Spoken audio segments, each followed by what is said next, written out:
some blessings that we can count up in the 50 years we've been here.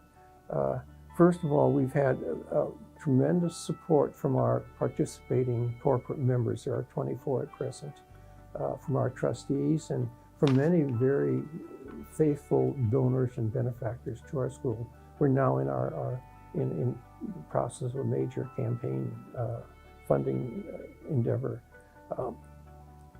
We have students now. When we started, we had 105 students, all U.S. born, all males. We now have students from over 38 countries. They're sent to mission to serve the needs of God's people in over 60 countries throughout the world. I think 4,000 plus graduates from CTU.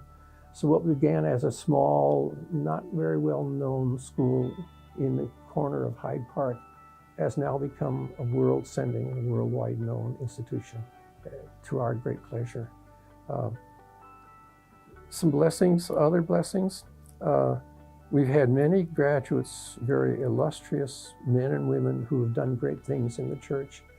I'd like to name especially 3 of our students who were martyred while they were on mission in other countries.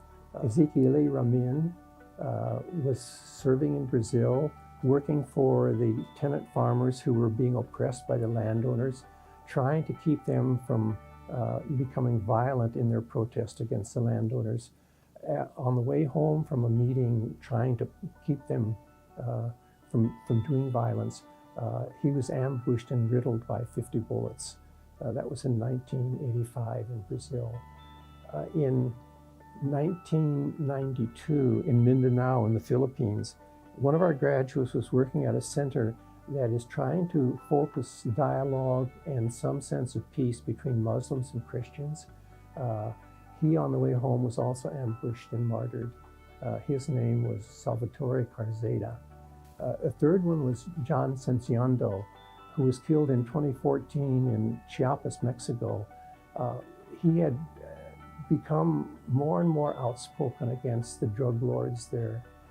Also, another story is that he had refused to baptize the baby daughter of one of the high drug lords, and as a result, he was kidnapped and had vanished for 6 months and was killed and buried. When they were searching for the graves of those 24 teachers who had been abducted, they also discovered this grave where John was buried. It wasn't with the teachers, but it was a separate one. So he also died because he was trying to fight for the justice and the safety of his own people and to lessen the whole drug war culture. So I guess what I want to say is that we have a lot of reasons to count our blessings at the end of our 50 years. They bode well, I think, for our future as a school. Amid a lot of changes that we've gone through, and believe me, there have been a lot of changes, one thing that has remained constant and sort of at the heart of CTU is the ethos, the vision it developed out of Vatican II. And we're happy to be proponents and supporters trying to implement that vision of the church. I've loved being part of CTU since its beginning, and I count it a great blessing and a privilege to have been here on the faculty. Thanks for listening.